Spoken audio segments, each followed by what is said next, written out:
The biggest thing that happened is I had what I call my food awakening. I thought the body was like a machine. And what I learned at Prana House was actually no.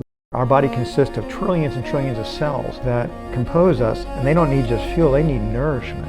I love this. Natural organic foods could change the world. America's unhealthy. If people eat differently, we have different health outcomes. That could be very transformative. Everything we judge and attack is really our own projection. Our own guilt, our own faults get projected out. We see them in someone else and we attack them there. The best advice I've ever received is, when you begin something with boldness, the world changes. When you move forward with purpose and determination, the world makes a shift. You will find the money. You'll meet the right person at the right time. The world starts to line up.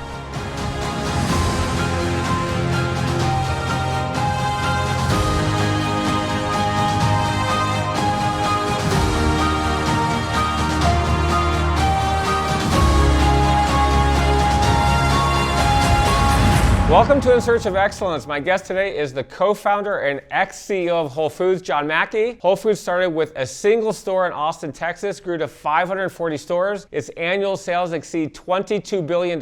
They have more than 105,000 team members. And in 2017, Amazon bought them for $13.7 billion. John, welcome to In Search of Excellence. Thanks for being here today. Thanks for inviting me on, Randy. Looking forward to it. When you invest in a VC deal, just for those people who don't know, you put your money in, three things can happen. One, you lose it all, right? That's a bad thing. Two, the company sells. You get some kind of money back. You may get nothing back. If it's a bad sell, you may make money. Or three, your company goes public. When our company filed to go public, I remember, I had this shampoo bottle, and I think we had something like 3 or 4 months, and the shampoo bottle was like this. I said, you know what? I'm just gonna focus on the shampoo bottle. And I think by the time the shampoo is out, I think we're gonna go public.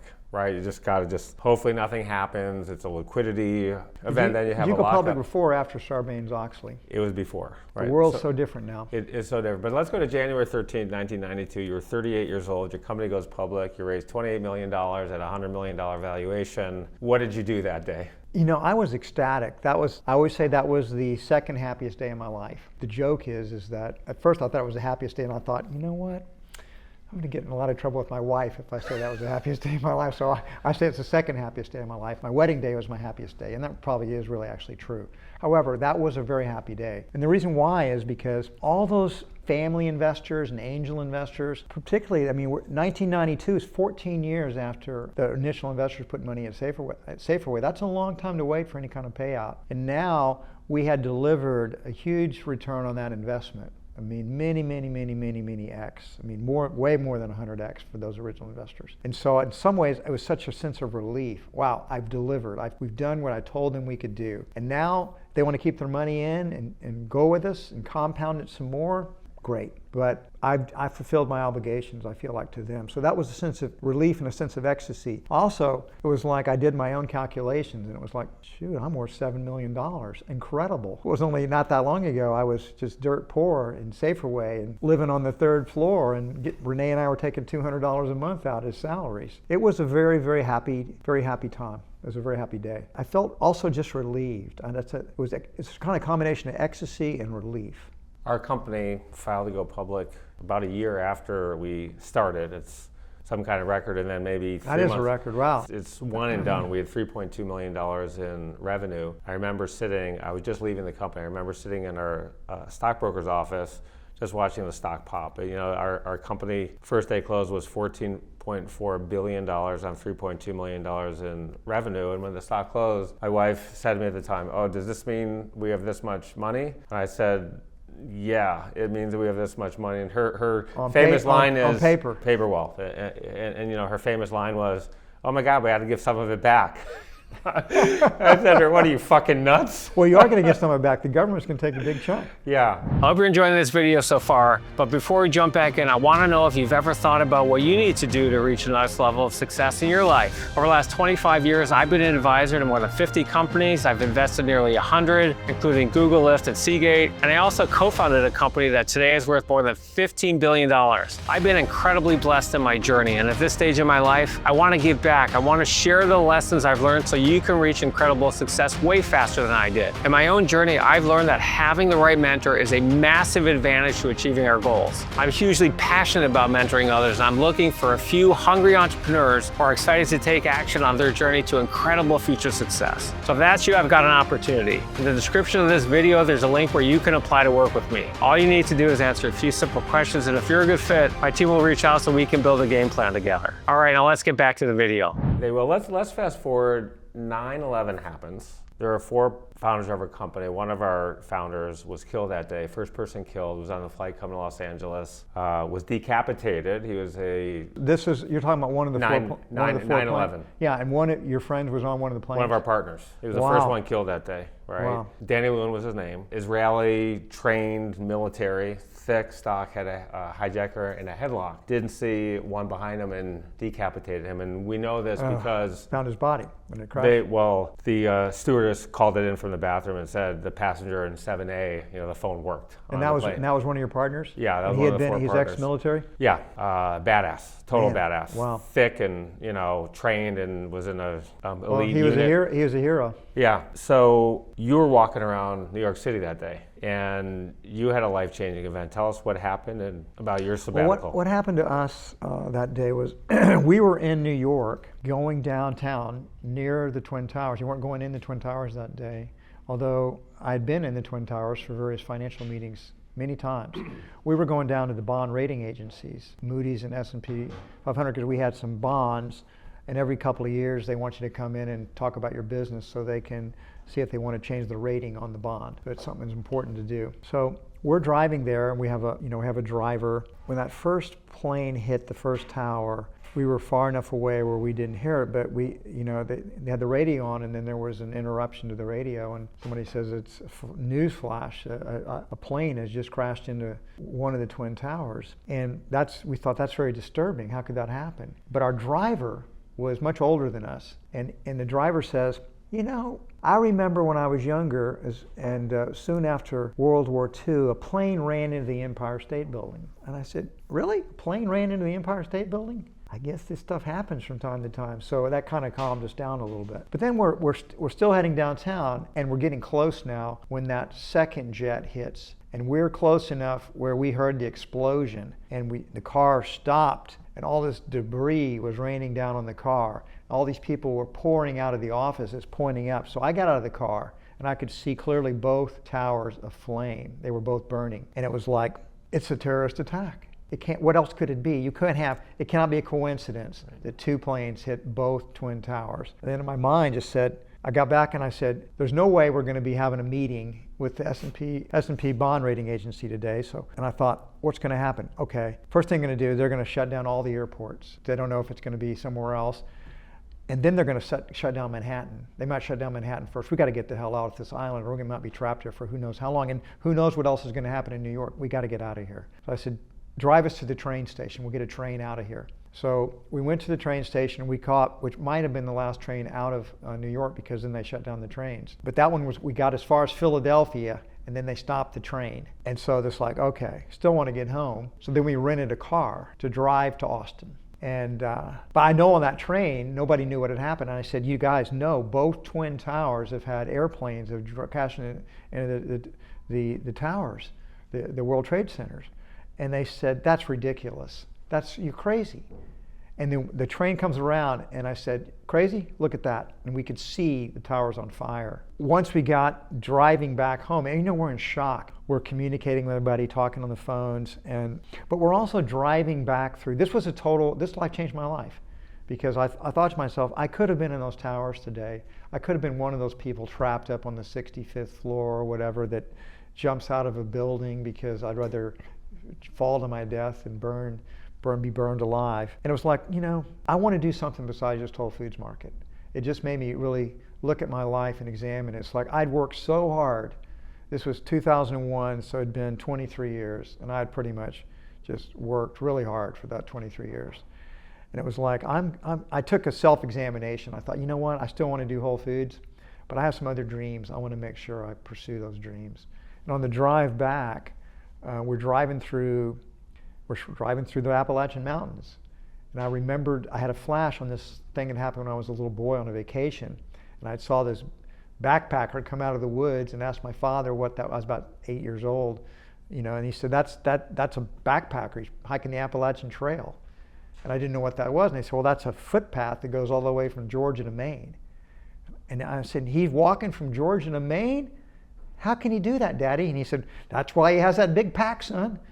And I thought, at some place in a little 8-year-old mind said, I think I'd like to hike the Appalachian Trail someday. So it was sort of like a seed was planted at that time. And then driving back, that question, why don't I hike the Appalachian Trail and why not now? 6 months later, I'm launching on I got a permission from my board to take a sabbatical, and I hadn't taken any real serious vacation time for those 23 years. So it's like I made a deal with the board. I'd come off for a board meeting and any other crises, and I'd be in touch via cell phone. And so I hiked the Appalachian Trail, and I've kind of been hiking ever since. That was a total, that was a great experience. I really, really, really love long distance backpacking. Everybody thinks going public is the holy grail, but the reality is it's not. Because if you have one pebble or you misspeak for one word, you could lose $1 billion of market cap. Your peak market cap was in 2014, you reached $23 billion. Then you lost half of your value, and an activist firm called Jana Partners bought 8.4% of your company. And then you said, oh geez, this is not good. Tell us about the dream you had, and then tell us about Jeff Bezos. Well, I'm going to put some context in this. It's I go a little bit here now beyond what I did in the book. But back when we had the Great Recession, the financial crisis in 2008, Whole Foods stock dropped 90%, Randy. We were worth 10% of what we were worth a year before. That was incredibly shocking. We were also trading at like only 3 times our cash flow.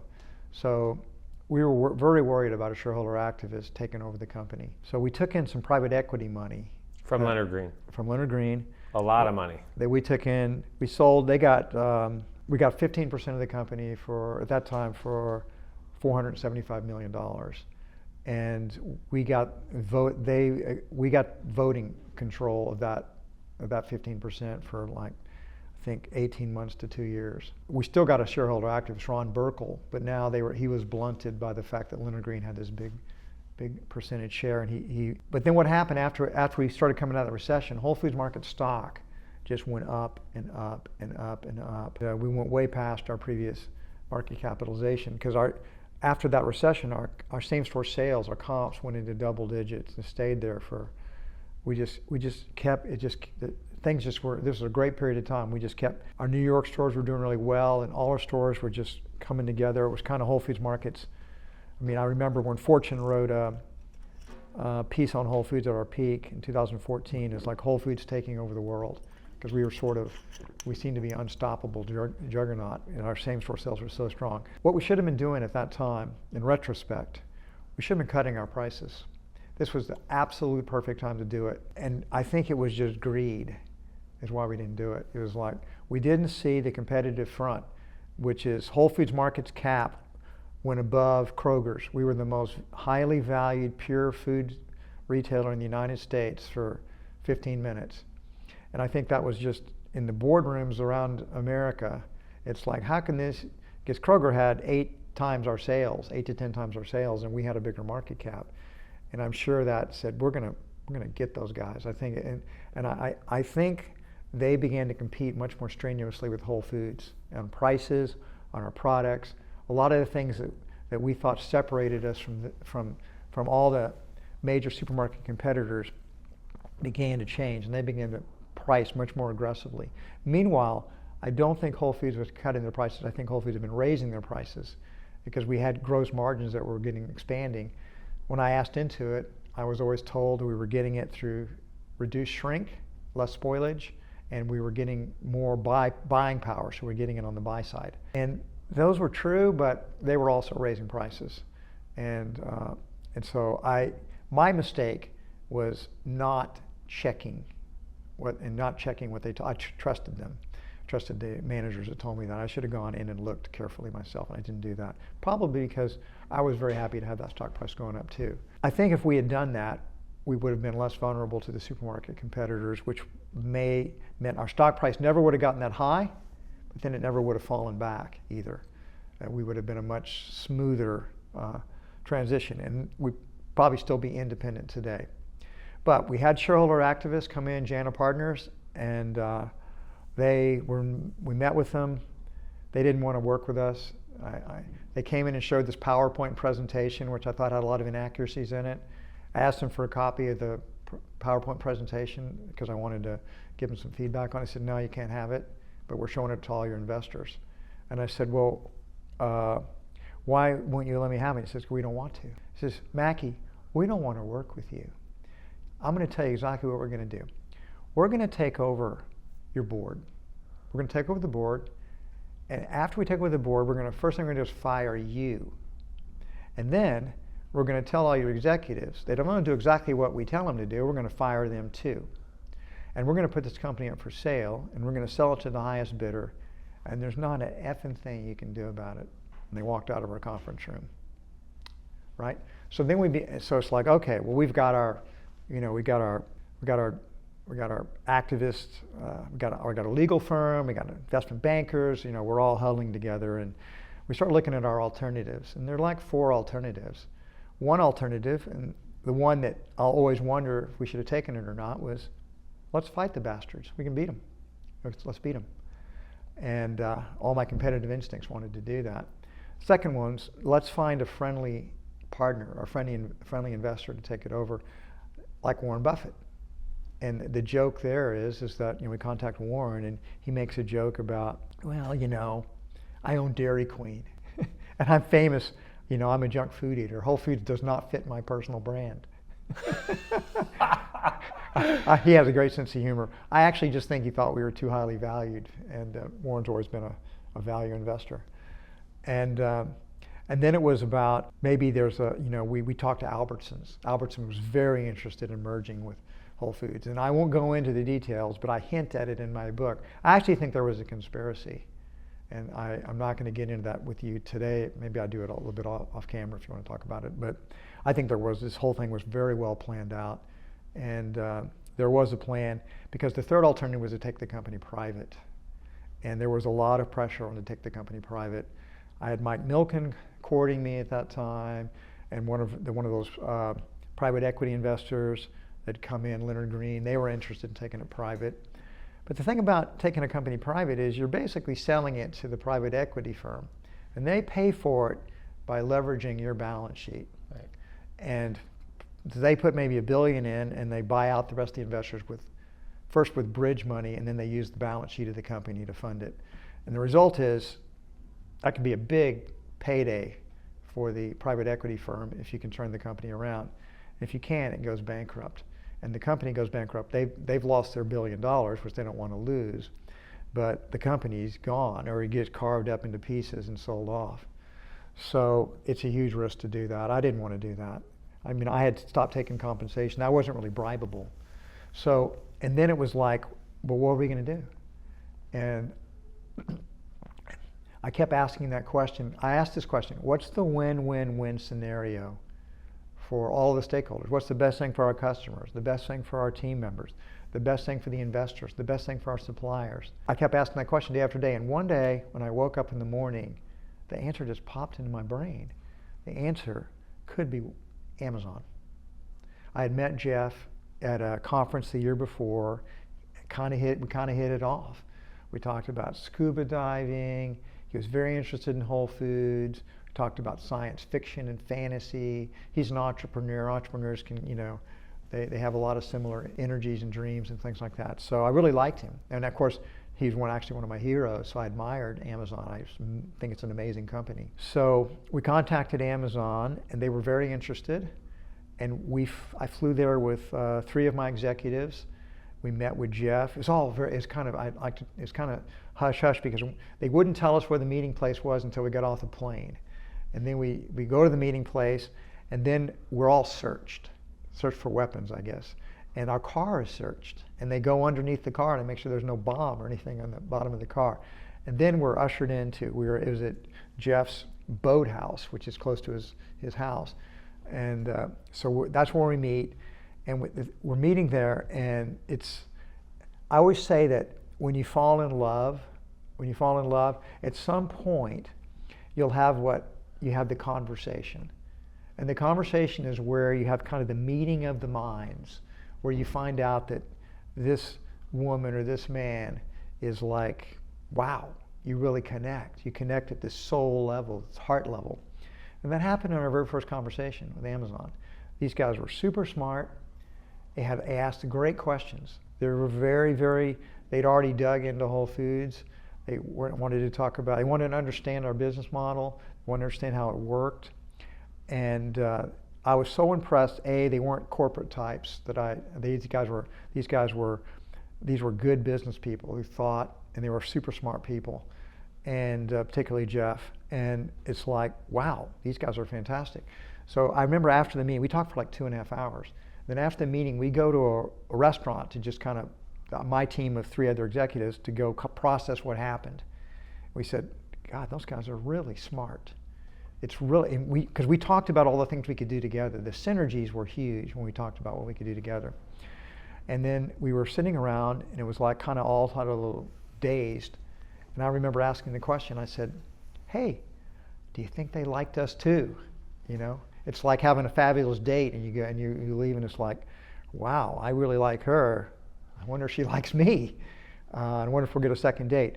Well, they asked us out just a couple days later, flew down, and I say we were engaged to be married 6 weeks after that first meeting. So it was kind of love at first sight. Was that a perfect? That was the best solution for Whole Foods at that time. I'll always wonder what would have happened if we'd fought. But many good things came of that merger. The best thing that came of it, Whole Foods needed to drop its prices. We needed to drop our prices to compete with the supermarkets. But to do that was going to cost hundreds of millions of dollars in time. Because when you're selling something for $1 and now you start selling it 90 cents, first thing that happens is your sales just drop 10%, your same store sales just drop 10%, and your profits drop 30 or 40%. So if you have shareholder activists, you can't really do that. So you need time to execute that. Amazon gave Whole Foods time to do that. We were able to drop our prices 4 times in the first 2 years. And even since I left 3 years ago, they've continued to drop prices. I was talking to my successor, Jason Beekle, and I'm not going to reveal anything confidential here. Let's just say that Whole Foods continued to drop its prices, and it's now highly competitive. If people are still holding on to some old narratives, but if you went and compared our prices to other supermarkets, you'd see Whole Foods is very, very price competitive now. We have gotten to price parity, which was one of our goals. Even with Trader Joe's, we're matched on private label now. So that was one of our goals. Amazon made that possible. And that cost them hundreds of millions of dollars to do, and they had the patience to do it. They also raised the pay of every hourly person in Whole Foods within 30 days. That cost them hundreds of millions of dollars to do. Our suppliers, every stakeholder won with the Amazon merger. The only negative thing is that their culture is very different. Whole Foods has a very different culture. And so there's been some cultural dissonance, you might say. And that was my biggest problem. I fought with a lot of the Amazon executives over culture. It's ultimately what got me to retire, because I couldn't win. I wasn't winning any of the arguments. And that was frustrating to me. You're listening to part 2 of my incredible interview with John Mackey, the founder and ex-CEO of Whole Foods. If you haven't yet listened to part 1, be sure to check that one out first. Now, without further ado, here's part 2 of my awesome interview with John. All cash transaction of $13.7 billion. You didn't take stock. If you take it, can I make a little joke here? Yeah. You know what I love about that $13.7 billion? A lot. No, I know. $13.7 billion happens to be the estimated age of the universe since the Big Bang. I got $1 for every year the universe has existed. I think that's funny. Was there a reason you took all cash as opposed to stock? Yeah, I wanted to take stock. They said it's cash only. That's all we're going to do. You can't have our stock. Yeah, stock's up 12.1 times since that deal in 2017. I trust me, I know, but for me, there's a happy thing that happened. So let me tell you what happened. I had taken no compensation from Whole Foods since 2006. I didn't even take any stock options. I donated all that to our foundations, which was worth a lot of money. Let's say a lot of money the foundations got from my stock options. But I felt differently. If Amazon was acquiring the company, I felt different about it. I said, guys, we got to do something. I don't want to work for Amazon for free.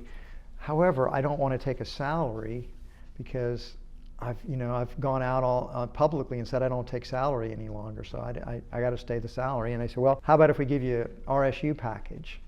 And so what they did, they gave me an RSU package, which was, at times, seemed pretty generous, but for those people who don't know, that means restricted stock units. You have to stay to get them. They're giving you stock. And they're vesting. But here's the thing, what Amazon did, which actually worked really to my benefit. They said, look, you also need to sign a non-disclosure agreement, a non-disparagement agreement, and a non-solicitation agreement as part of this, what you're getting for this.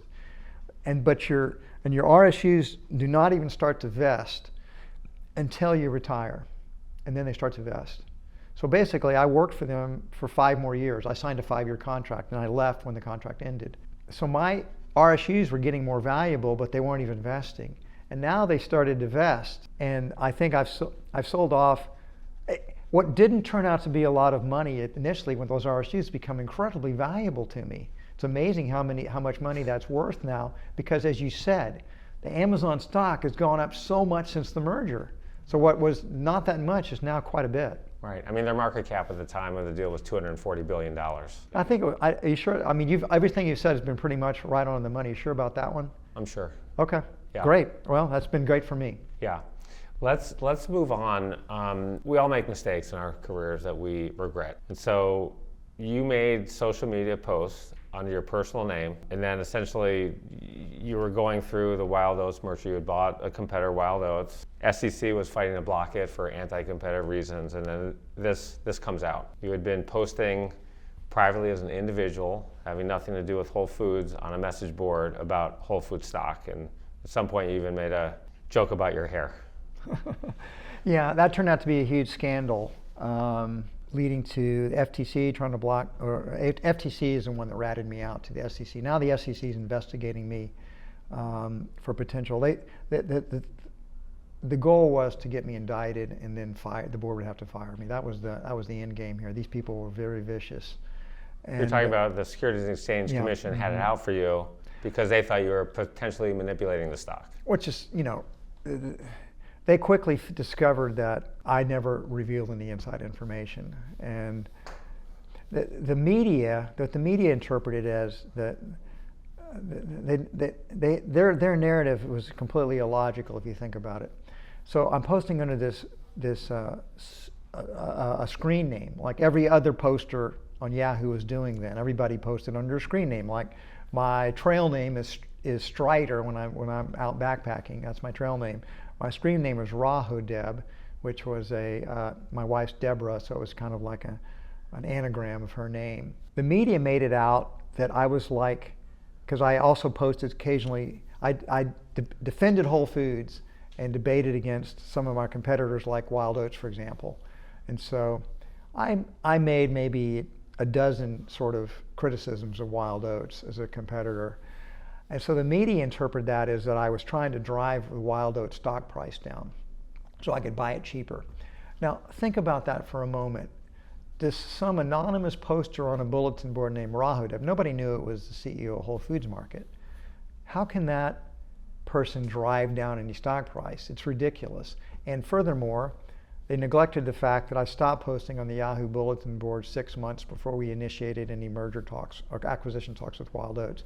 The whole narrative was blown out inaccurately. I was just really having fun. That's what people understand. There was no nefarious motivation except for me liking to play games. But nevertheless, I couldn't defend myself because I was being investigated by the SEC. So my lawyer said, you cannot say anything, nothing.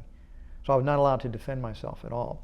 And so the media narrative just went wild, and it was wildly inaccurate. But to this day, that's what people still believe, that somehow or another this horrible CEO manipulated the Wild Oats stock so he could buy it cheaper.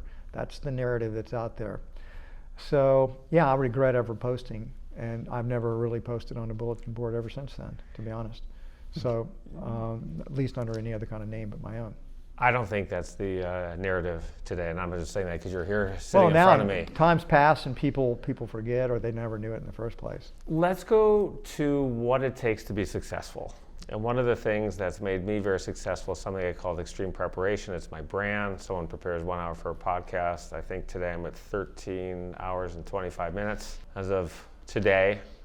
I was still making changes before you walked in the door here. I found another nugget before you. Well, let me compliment you. I've done a lot of podcasts and I've been interviewed a lot of time.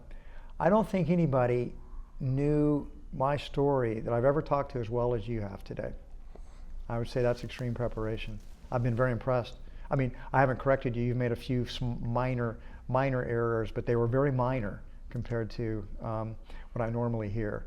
So thank you. Kudos to your extreme preparation. I'm very impressed. Well, thank you. I appreciate that.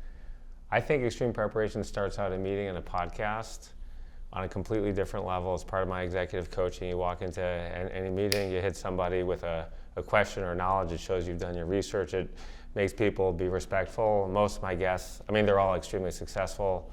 You get 90 minutes. Everyone runs longer because I've done the research. My questions are different than most. I don't want to repeat the same questions. How has extreme preparation led to your success? You know, funny thing is, I don't think that's. I think everybody is a collection of strengths and weaknesses, and extreme preparation is not my strength. In fact, I'm more of an entrepreneur who is. I'm extreme spontaneity. Now, as you know from when I talked previously about my reading and learning, so I could say that I try to learn as much as I can.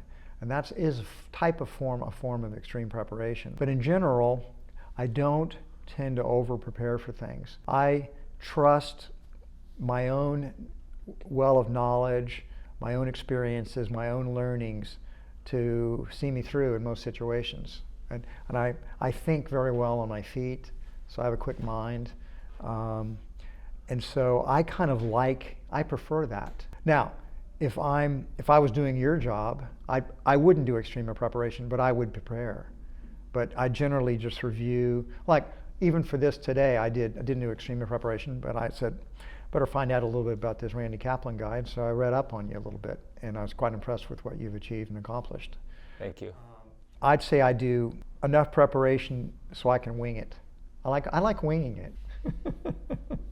That goes against my DNA. I couldn't sleep if that were different strokes for different folks. Different strokes for different folks. One of the things you talk a lot about, and I think is very underrated, is culture. And you had this appreciation ethos that when you walk out of a team meeting, everyone has to say something nice about somebody else. No, they don't all have to say something nice. It has to be voluntary. It has to be voluntary. 5 people are in the meeting. How many people would give someone else a compliment? Well, let me talk about appreciation. So let me give a little backstory for that. I am not exaggerating. If you practice appreciations, you will transform the culture of your organization. It's so simple to do. I've seen the effects. I've had other people tell me when they started doing appreciations, their culture shifted. And so appreciations are something we do at Whole Foods and at Love Life at the end of every meeting. They're voluntary. No one has to do them. It's very important that the leader do a lot of it because you lead by example and people pay a lot more attention to what you do than what you say. And appreciations, the reason they're transformative, first of all, they have to be authentic because we know the difference between flattery and an authentic preparation. When I appreciated you for your extreme preparation, that was authentic. I was quite impressed with your preparation. And so I meant it, and I really did appreciate that about you. Thank you. So there's a tendency in a meeting in particular, because people can get bored, they begin to judge other people. They're saying, well, that's a stupid comment he just made. And so you could, over length of a meeting, people can get into sort of negative spaces just because they're sitting there a little bit bored, a little bit tired of the meeting.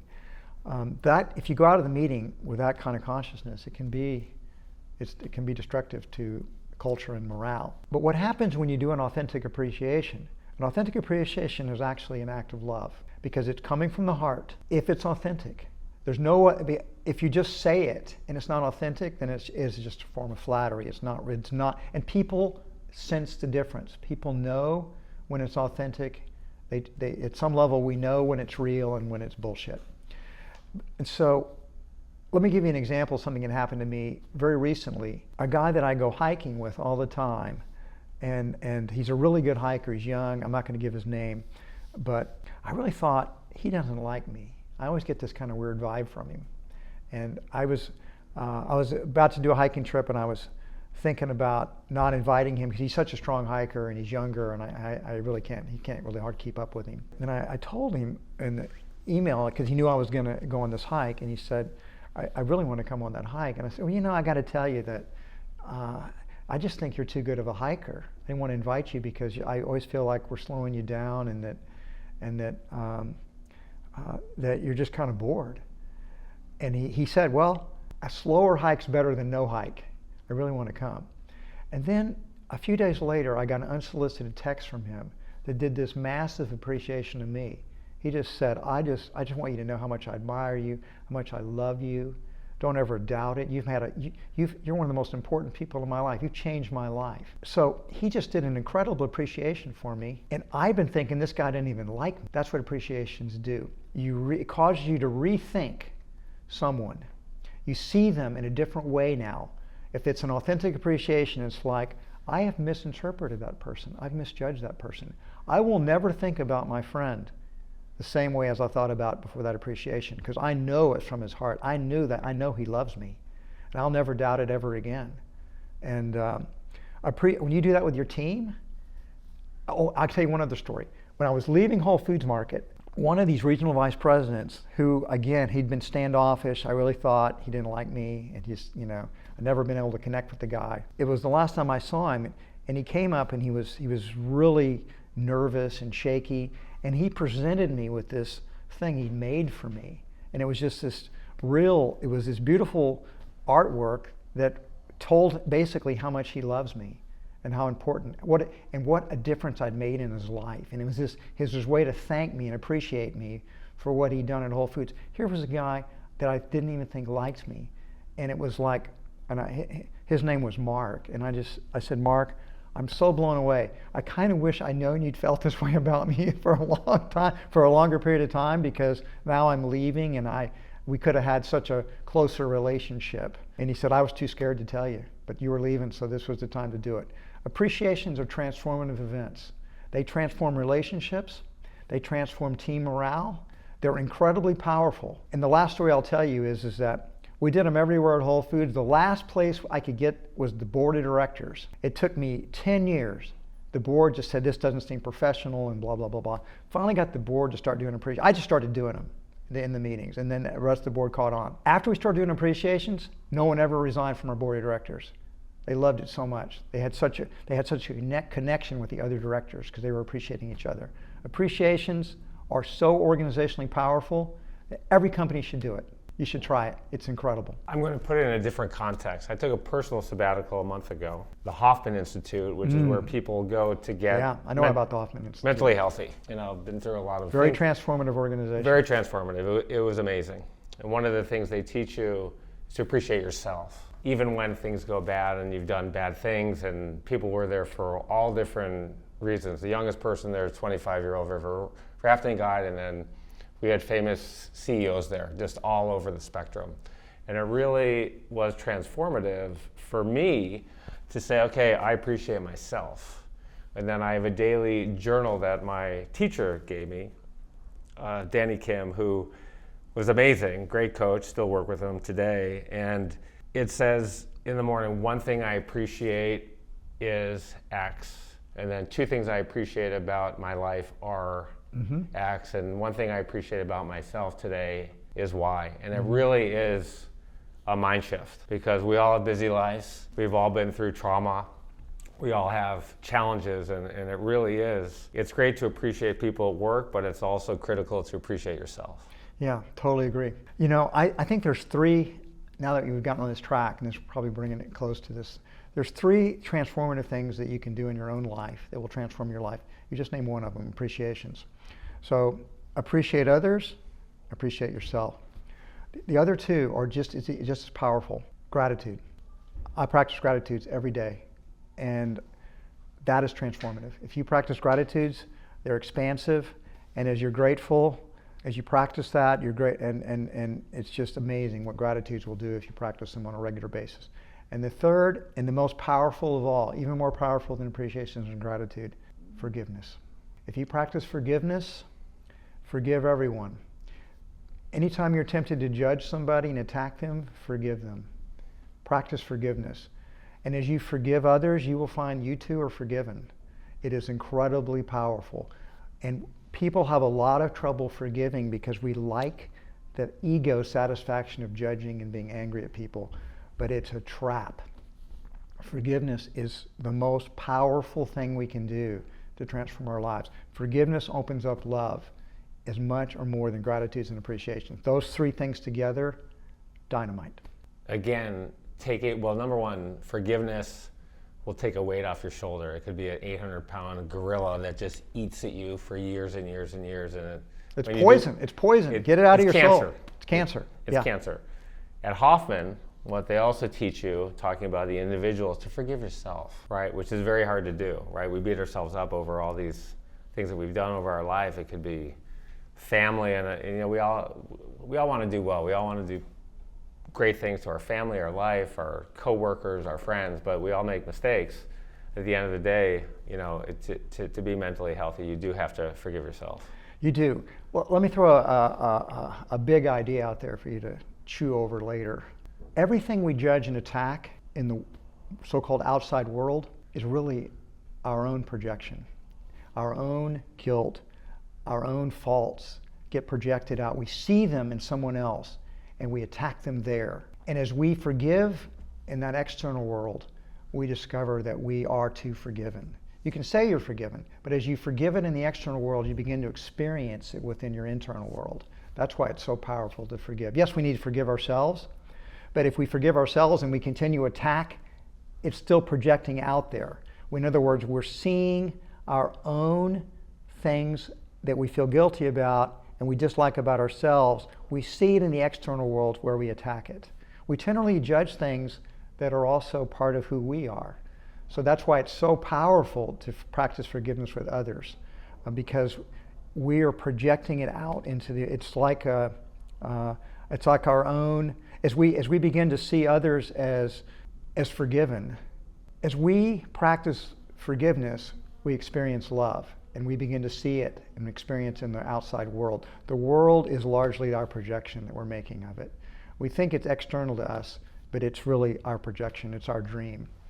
And so we need a dream that's a dream of love, a dream of forgiveness, a dream of appreciation, a dream of gratitude. And as we begin to choose that in the external world and see it, then that's how we're being transformed at the same time, because there's no disconnect. That's my big idea to share. We're almost at the end of the show, and I want you to tell everyone about Love Life and what you're doing today. Well, that'll take us into another show, but basically, Love Life is. It's a community of. This is your new company. It's a new company. Our first location's here in LA. Probably our second one's going to be in Austin. It's down in El Segundo, Manhattan Beach area, south of the airport. It's big. It's an old Best Buy. It's right next door to a big Whole Foods market. It's 45,000 square feet. It's kind of a one-stop wellness, holistic health center, longevity center. So we've got, let me just tell the components. We've got a healthy restaurant there. Food is important to people's health and well-being. We have a really great fitness center. It's our state-of-the-art fitness center, yoga studio, Pilates, physical therapy. We've got a spa. We've got a big community gather room where we do classes and do lectures. We've got but the most important thing we got pickleball courts. That's not the most important thing. Most important thing is our medical center. So our healthcare system is basically broken, not because of the money. That's a misunderstanding. It's who pays for it. It's really about our medical program is like a plumber's model. So Randy, when do they get a plumber? When you're clogged. Yeah, when you're clogged up or your pipes break, when Yeah. something goes wrong. That's when we mostly go see a doctor, when something's gone wrong. And the reason that's not a good strategy anymore is because what goes wrong and kills people today, heart disease, cancer, obesity, type 2 diabetes, autoimmune diseases, stroke, the leading killers of human beings, generally are not infectious diseases. They are chronic diseases that develop over time through our diets and our lifestyles. I mean, America is now 73% overweight, 74% overweight and 43% obese. Think about that. And the trend line's continuing to go up. It hasn't leveled off. So we might be 80% overweight in 10 years and 50% obese.